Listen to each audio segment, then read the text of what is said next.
Oke, di video YouTube kali ini gue akan kasih tahu kalian 9 hal yang gue harap gue tahu sebelum gue mulai menjadi freelance videographer. Yang pertama adalah behind the scene, atau dalam kata lain, shoot diri lu sendiri waktu lu shooting project. Kenapa? Karena gue punya puluhan, bahkan mungkin ratusan project, tapi gue nggak pernah bisa tunjukin gue yang shoot. Gue nggak pernah ada kru untuk behind the scene. Gue nggak pernah ada orang untuk videoin gue ketika gue sedang bekerja gitu. Dan itu adalah kesalahan yang fatal. Jadi saat gue mau bikin Instagram portfolio gue susah sekali menemukan footage-footage yang ada guanya gitu. Ya gue di belakang layar dan semua footage yang gue ambil itu adalah talentnya. Even dari iPhone pun gue sampai cari, tapi nggak pernah atau hampir mungkin 90% nggak ada guanya. Sekarang waktu gue mau upload konten, before after, the setup vs the shot gitu kan. Dan gue sadar ketika gue lihat konten-konten orang lain, itu semua mereka sudah planning, mereka memang ada tujuan untuk konten ketika mereka sedang syuting gitu. Dan itu adalah hal-hal yang gue harap gue tahu ya. Karena sayang banget kalau misalnya 10 project, 20 project, semuanya nggak ada behind the scene-nya, sayang banget. Gue bisa tunjukin gue sedang kerja. Saran gue, lu coba ajak atau cari temen lu yang kosong, lalu lu bayar mungkin ya part time, atau ajakin mau nggak lu ikut gue syuting bentar 3 jam 4 jam, videoin gue aja pakai iPhone. Ya mungkin some of them teman-teman kalian mungkin akan melakukan secara gratis ya, mumpung gabut juga gitu kan. Atau lebih better kalau misalnya lu punya kamera kedua, jadi temen lu itu lu suruh pegang kamera kedua. Oke, hal kedua yang gue harap gue tahu itu tidak semua klien harus diterima. Maksudnya apa? Sebelumnya kenapa bisa terjadi seperti itu? Kenapa kalian harus menerima semua project yang datang kepada kalian? Padahal kan nggak harus. Kenapa? Karena tentunya kita butuh uang gitu kan. Posisinya kalian sedang BU atau mungkin lagi nggak ada project, gabut, ya udah ambil aja. Dan ini adalah kesalahan yang gue lakukan sekitar 2 atau 3 tahun lalu ya. Jadi ketika waktu itu gue nggak ada project sama sekali dan gue sangat-sangat butuh project untuk portfolio. Jadi apapun yang datang ke gue itu semuanya gue ambil. Dan waktu itu gue ada klien untuk bikin web series. Kan waktu itu sempat ngetren ya bikin web series ya, dan itu kayak cerita singkat lah, kayak short film tapi dibikin portrait di sosial media, buat di sosial media. Nah, ini adalah kelemahan gue sebenarnya. Bikin film itu adalah kelemahan gue sebenarnya. Dari gue SMA lomba short film tapi gak pernah menang. Kenapa? Karena jurinya selalu bilang shotnya keren, tapi story-nya nggak jelas gitu. Dan ini memang kelemahan gue dari dulu. Gue nggak bisa bikin skrip. That's why waktu gue ambil project ini, web series, dan gue harus bikin storyline, akhirnya gue nyerah. Dan akhirnya gue coba ambil outsourcing untuk script writing. Dan script writingnya itu, waktu itu masih COVID ya. Jadi script writernya itu juga nggak pernah datang ke tempatnya, ke tempat filmnya. Dan masih anak kuliah juga sih. Jadi gue bayar murah, biar budgetnya nutup, untuk dia bikin web series 8 episode, skripnya dibikinin, tapi dia nggak melihat keadaan tempatnya, lokasi syutingnya, talentnya apa. Ya talentnya gue kasih tahu lah, talentnya ada cewek, ada cowok 2, tapi dia nggak lihat mukanya, sifatnya kayak gimana, karakternya gimana. Padahal harusnya bikin film kan bisa dicocokin, harusnya skrip dulu ya yang keluar ya. Skrip dulu keluar, terus cari talentnya antagonis atau protagonis, baru lu lihat lokasi syuting, baru bisa jalan gitu. Sedangkan ini semuanya berjalan berbarengan karena semuanya mau cepet-cepet. Jadinya kacau. Jadi waktu gua mau mulai shoot, beberapa scene tuh ada yang nggak bisa. Kayak misalnya ada scene kantinnya kantor. Tapi itu kantor nggak ada kantinnya. Terus misalkan mau scene ngelihat kaca di WC, tapi WC-nya kecil banget dan bahkan kamera gua pun nggak bisa masuk gitu, kayak 2 orang aja nggak bisa masuk. Wah, jadinya shotnya jelek banget gitu kan. Waktu itu gua ambil karena memang uangnya lumayan besar. Seharusnya tidak gua ambil sih, karena pada akhirnya waktu videonya jadi itu bener-bener jelek. Kliennya pun nggak ngepost gitu. Bahkan kliennya nggak ngepost, dan dia tetap bayar gue, tapi dia nggak ngepost. Mungkin karena dia malu gitu ya. Gue juga nggak bisa pakai buat portfolio gue. Jadinya cuma capek-capekin doang. Uangnya dan capeknya dan malunya tuh nggak sepadan bro. Jadi nggak usah ambil semua project. Ambillah yang memang spesialis lu. Ambillah yang memang dalam kapasitas lu, sehingga lu nggak beleberan, lu nggak overwhelm. Oke, hal ketiga yang gue harap gue tahu adalah orang Indonesia itu selalu negosiasi. Jadi jangan kasih harga terlalu rendah. Kenapa? Misalkan gini, gue kasih harga misalkan ya 10 juta untuk video. klien itu akan selalu negosiasi. Mereka punya kepuasan tersendiri ketika negosiasinya diberikan atau negosiasinya dimenangkan. Dan itu adalah human nature ya. Ketika lu kasih set harganya langsung, misalkan gue kasih harga 10 juta, lalu dia nego jadi 5 juta. Ya mungkin ke tengah-tengahnya akan ketemu di 8 juta atau 7 juta ya kan. Tapi kalau misalkan lu set harganya di awal langsung 7 juta atau langsung 8 juta, dia akan nego lagi ke 3 juta atau ke 4 juta. Dan lu mungkin akan dealnya jauh lebih rendah dari harga yang seharusnya. Ketika lu nggak kasih, mereka akan males gitu sama lu. Mereka akan mikir nih orang sombong banget gitu, kayak gue nggak ada menangnya di sini. Kok mahal banget nih video gitu kan. Sedangkan ketika lu set harga 10 juta dan mereka tawar 5 juta dan mereka dapet 8 juta atau 7 juta, mereka akan ngerasanya kayak, wih, gue dapet video murah nih. Video 10 juta jadi 7 juta gitu kan. Mereka akan seneng gitu.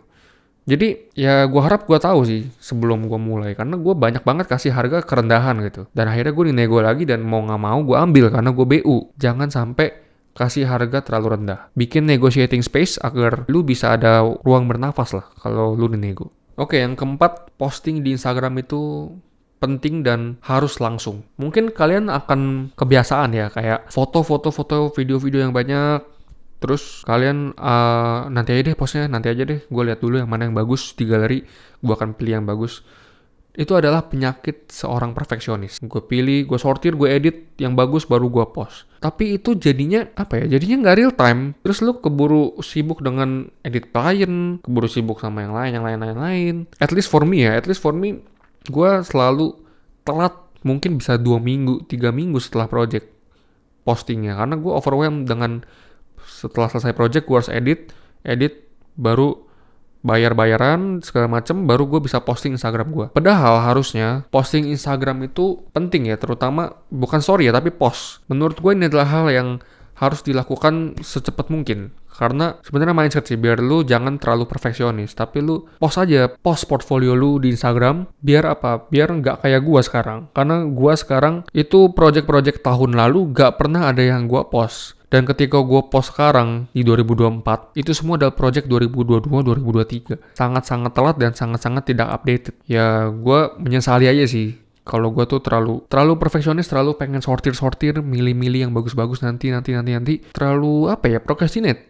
Terlalu sering procrastinate dan akhirnya jadi nggak ada apa-apa. Hasil seorang perfeksionis itu adalah nihil atau tidak ada apa-apa. Just do it. Jadi just do it. Just post, just fucking do it.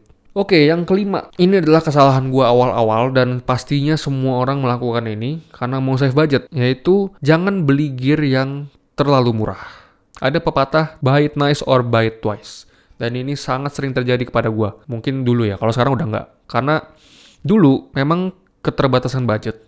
Jadi gue memilih untuk membeli gear-gear yang di bawah harga pasaran gitu. Contohnya gue memilih untuk membeli kamera second. Dan kamera second standar itu mungkin orang akan ambil crop sensor ya. Tapi gue pengennya yang full frame. Pilihan gue adalah A7 Mark II sekitar 12-13 juta atau A7S Mark I sekitar 9 juta. Gue mikir, wah ini ada beda 4 juta gitu kan. 3 juta 4 juta bisa dapat beli lensa. Tapi yang gue gak pikirin adalah A7S Mark I itu adalah kamera tahun 2014 bro. 2014 dan A7 Mark II itu jauh lebih baru. Autofocusnya jauh lebih baru, quality-nya jauh lebih baru. Ya mungkin A7S-nya masih ngangkat ya, S-nya karena noise reduction-nya sangat bagus. Kalau malam nggak ada noise sama sekali, ya gua akun itu memang A7S Mark I itu memang kamera yang very very worth it. Tapi setelah gua pakai, ternyata gue baru sadar kalau kamera itu jangan terlalu murah, body itu jangan terlalu murah. Ada alasannya kenapa mereka update terus setiap tahun. Ada alasannya kenapa ada Mark 1, Mark 2, Mark 3, Mark 4. Karena ada improvement di setiap tahunnya. Dan ketika gue pakai A7S Mark 1, itu autofocusnya sampah, autofocusnya nggak bisa dipakai, software-nya lemot, booting-nya lemot. Ya, gue baru sadar gitu kalau misalnya freelance videographer itu sangat-sangat butuh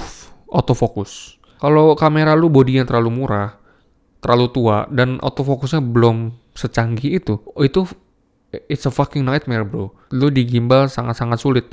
Dan kalau misalkan lu pakai gimbalnya nggak ada fokus motornya, artinya lu cuman bisa pakai tangan gitu kan fokusnya.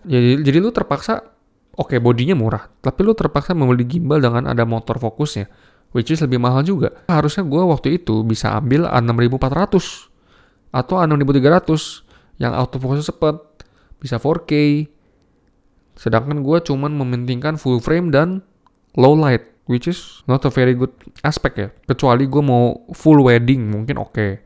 Tapi kalau misalkan gue freelance dan kebutuhan lainnya selain wedding, full frame, bokeh dan low light itu nggak sepenting itu. Contoh lain lagi, gue beli DJI Ronin S ya. Gue beli Ronin S yang Mark 1 ya, Ronin S. Paling pertama, paling OG deh. Dan itu harganya gue beli di 2,8. Udah lecet-lecet, bekas orang 2 tahun, 3 tahun pakai. Ketika gue beli itu, gue udah pakai Blackmagic ini. Dan ya seperti yang bisa lu bayangin, itu sangat-sangat sulit untuk di setup ya. Karena nggak ada locking feature, mana kameranya gede banget lagi, beresnya susah, jadi wah kacau deh pokoknya. Terus payloadnya juga kurang ternyata, 3,5 kilo, 4 kilo dia agak geter-geter gitu. Sedangkan kalau misalnya Blackmagic pakai Sigma 1835 itu berat-berat banget. Dan aksesorisnya banyak banget yang harus lu beli. Lu cuma dapet tiang gitu ya, tapi lu nggak dapet handheldnya. Contohnya kayak RS3 gue ya. Nah, misalnya nih Ronin S tuh cuma dapet ini bro, ininya nggak dapet. Dan ini harus beli lagi. Belinya itu mungkin sekitar 800.000 atau 1 juta gitu.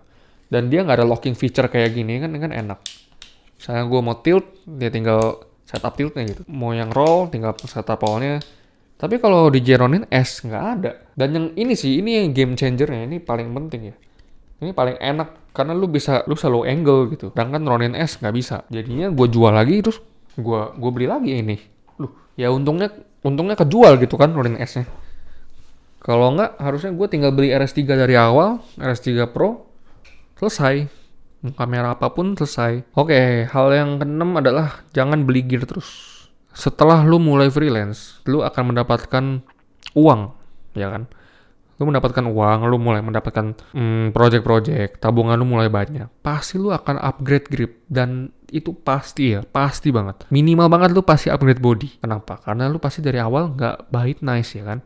Jadi pasti buy it twice. Dan lu akan pasti upgrade body. Upgrade body kamera, akhirnya upgrade semua sistemnya. Paling sering terjadi itu adalah dari crop sensor, mulai dapat duit, upgrade jadi full frame. Upgrade jadi full frame, bubar semua. Lensanya nggak bisa dipakai semua.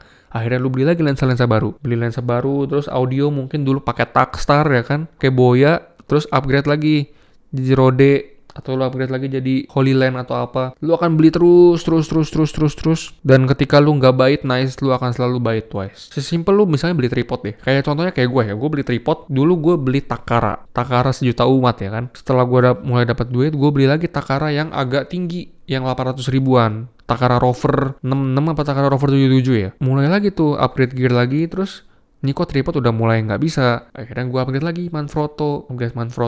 Ternyata masih kurang. Akhirnya upgrade lagi image. Nanti upgrade lagi. Dan gue mulai menyadari itu kayak kok gue upgrade terus, duit gue kok hilang terus, kok tabungan gue sedikit terus gitu kan. Jadi tahu kapan stopnya sih. Jadi ya oke lah, lu boleh upgrade tapi jangan terus-terusan. Lu harus pakai semaksimal mungkin sampai itu udah bener-bener bottleneck. Sampai itu harus kayak kalau gue pakai ini nggak mungkin bisa terjadi project ini. Nah baru lu upgrade. Jangan upgrade terus-terusan. Jangan ngabisin duit terus lah. Intinya gitu. Oke, yang ketujuh, karena gue di sini ngomong sebagai freelance videographer, itu adalah gue berusaha untuk mengerjakan semuanya sendiri. Maksudnya apa? Gue syuting sendiri, gue editing sendiri, gue cari klien sendiri, audio mixing sendiri, cari lagu sendiri, b-roll sendiri, semuanya sendiri. Dan ini sangat-sangat wasting time. Dimana kita sebagai freelance videographer harusnya fokus untuk mencari klien. Cari partner atau cari editor itu sangat penting. Itu akan save you much time. Gue adalah tipe orang yang gak terlalu suka ngedit ya. Jadi gue dulu gue suka explore. Tapi ketika gue bisa, gue merasa itu hal yang sangat wasting time. Dan ya buat gue sendiri sih gue gak suka. Kenapa? Karena gue kayak disetrap. Gue di depan komputer terus-menerus. Sedangkan yang gue suka adalah syuting di luar. That's why gue freelance videographer, gue bukan freelance editor. Dan gue maksain terus untuk gue selalu gue yang ngedit.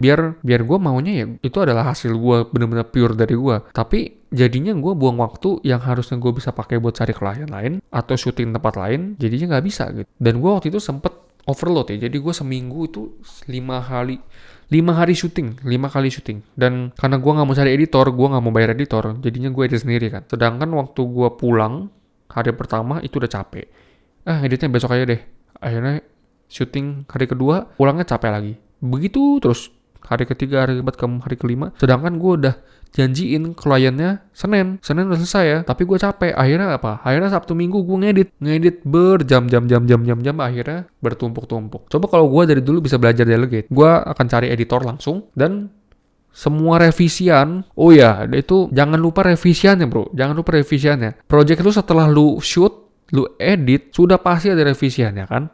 Dan revisiannya itu makan waktu lagi. Lebih baik kita syuting, terus yang ngedit orang lain yang sedang kosong. Jadi kita bisa fokus pada syuting doang, dan editannya itu ya mungkin oke lah lu QC warnanya atau QC komposisinya dan sequence-nya. Tapi other than that, let the editors gitu. Biar lu nggak kemakan waktunya. Yang kedelapan adalah jangan lupa backup data. Ini adalah true story. Jadi waktu itu gue membeli WD Ultra ya. WD Ultra 4 tera, 5 tera. Dan semua project gue masukin ke situ. Dan nggak ada backup sama sekali. Jadi nggak ada Google Drive dulu. Gue nggak mampu beli Google Drive. Dan hard drive gue waktu itu geter ya. Geter, jatuh, nggak tahu gimana caranya. Akhirnya bunyi ya. Kayak cek. Ya kayak hard disk kalau misalnya rusak bunyi dalamnya. Ada project yang gue langsung pindahin dari SD card, gue move. Jadi nggak gue copy ya, gue move langsung ke hard disk itu. Jadi filenya udah nggak ada lagi di SD cardnya.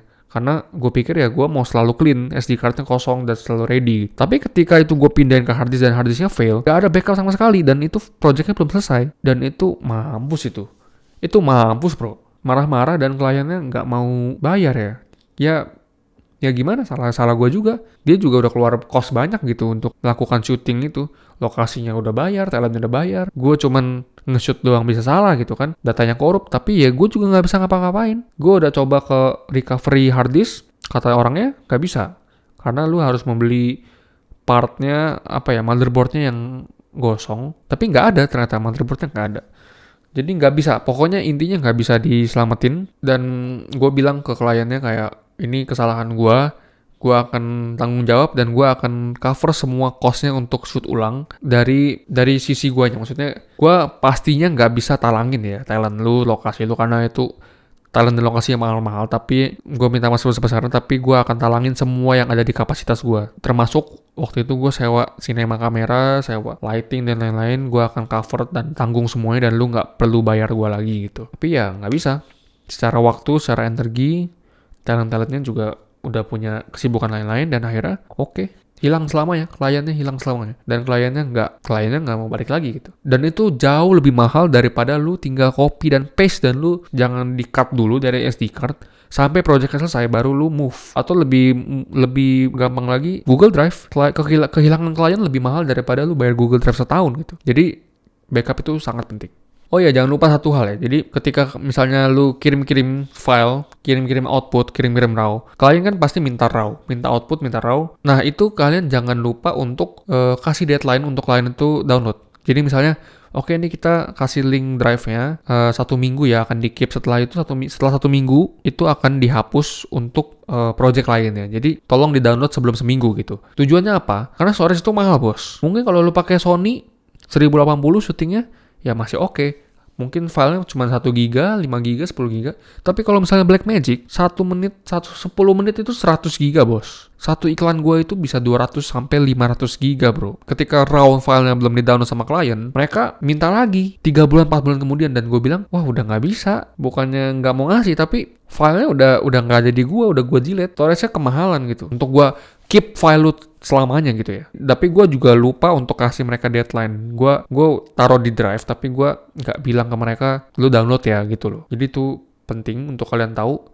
Kasih deadline untuk klien download. Dan yang terakhir adalah hal ke-9, jangan kebanyakan planning.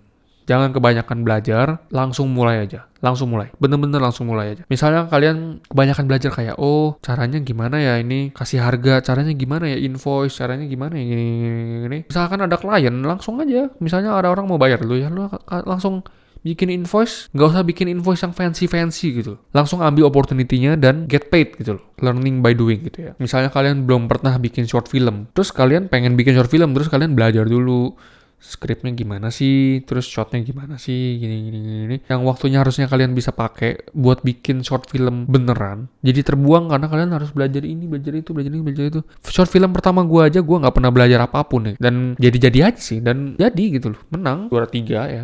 Juara 3 tapi ya gue nggak pernah belajar scripting, gue nggak pernah belajar apa-apa.